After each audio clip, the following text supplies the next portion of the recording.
The South African Communist Party is calling for a strategic relook of the policy framework that is behind the tariff increases on water and electricity around the country.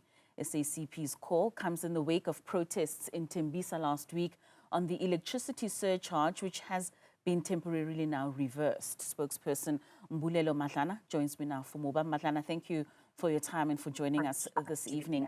What is the SACP's review on the recent protests in Tembisa concerning the tariff increases on electricity, and how do these protests reflect broader issues of inequality and service delivery in our country? Yeah, good evening to you and your viewers.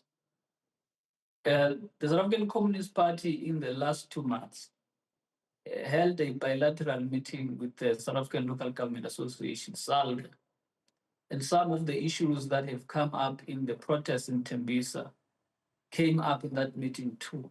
And those issues are that the local government system is under great pressure, and the National Treasury's approach to dealing with the pressures that the local government system is facing has been to mostly cut the financial ability of the local government system to deal with the pressures that they are facing, especially if you consider that the revenue base for local government and municipalities more generally is shrinking with the economy that is not growing, with an economy that is facing these structural challenges. So when that scenario comes to the fore, and the response of these regulatory bodies, including the Department of Water Affairs, and their response being that there must be an increase in tariffs, it just tells you that there is a lot of tone deafness in the state, in particular in NERSA and in the water boards. And this crisis makes the situation worse for local government, and it puts the whole state, in fact, in a condition of relative crisis. And this is our response and our actual observation about what these protests mean and what the local government, particularly Ekurhuleni Municipality, has been forced into a position to record with this crisis. And our observation is that there needs to be a bigger solution that the South African government looks into, other than the normal means and measures that have been looked at before. And I mean, speaking of that response, the mayor temporarily suspended that surcharge after those protests. What's your assessment of such a response? Do you see it as sufficient or just a temporary measure? And you also make mention of long-term solutions. Does the SACP believe they are necessary in order to ensure affordable and reliable access to water and electricity for all these communities? As you can see,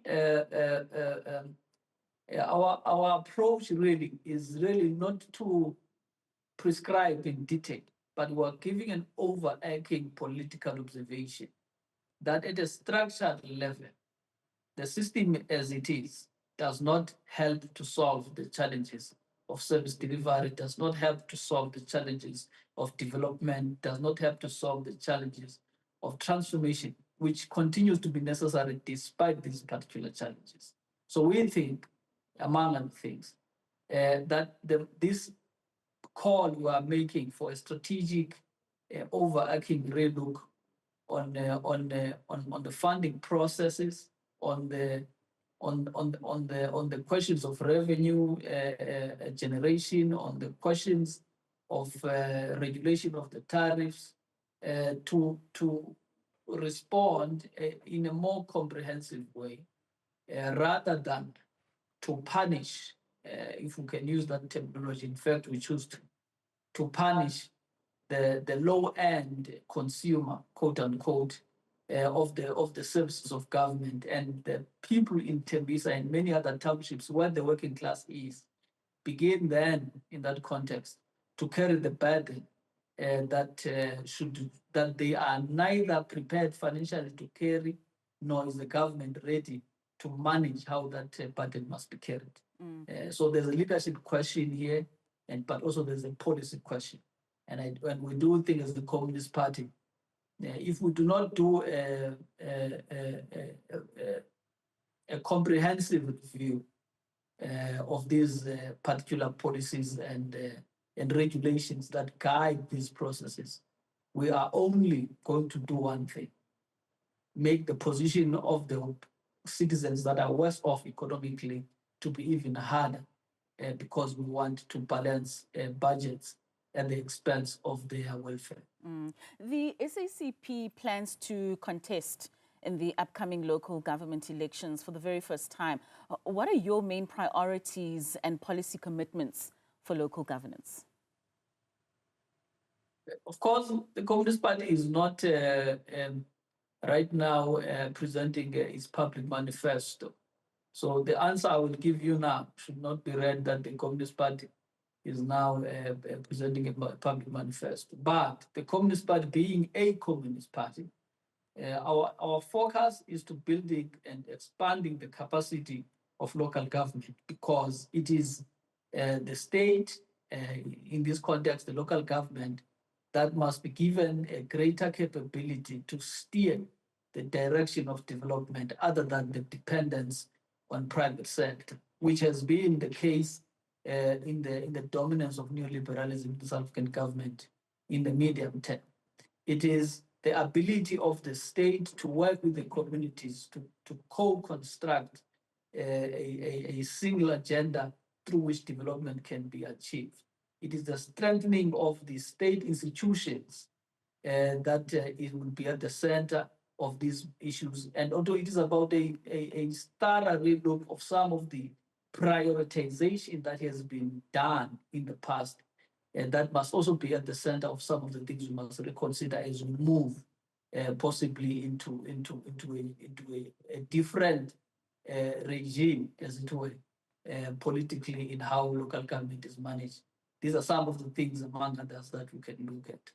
And what would be the low-hanging fruits? I know you mentioned that this wouldn't necessarily be a manifesto, but you talk about that dependence on the private sector, and we're seeing a growth in the education, whether it's policing and security, as well as in the health sectors, where the private sector seems to be dominating because what is then viewed as an inability by government to deliver a service of a certain quality for South Africans to be able to experience. So for us to reverse that, moving it away from the private sector and more of a higher dependence on the public sector, what do you think would be the starting point?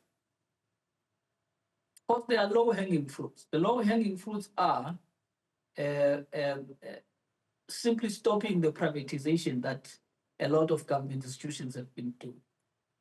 To do that will save government a lot of money, will change the direction to focus on strengthening of the capabilities of the state.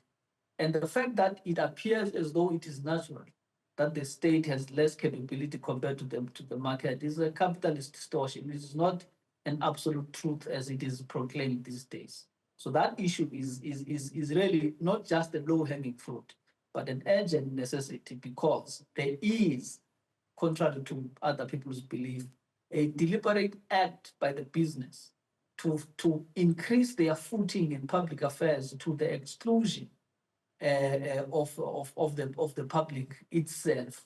In fact, to create their power structure to be stronger in the public sector than it is actually in the private sector, which is a scenario we've seen elsewhere in the world. It's not just a question of PPPs as they purport that it is. It is a strategy of replacement. So at a much more higher level, we don't think that there's a moral claim that can be made to the suitability of private actors for transformation and development to the exclusion, or rather in competition and with the intent to suppress the prospects of the public sector. And the role that you believe communities can play in shaping some of these policies that could work in their favor? Indeed, that is an important question to ask. The communities are the engine room. They are where the energy comes from. They are where the creativity comes from. They are where the vision finds a practical expression. Communities in South Africa have been, in the name of service delivery over the last 30 years, been increasingly disempowered. The Communist Party, as part of its overall vision, thinks that the communities must be brought back to the center.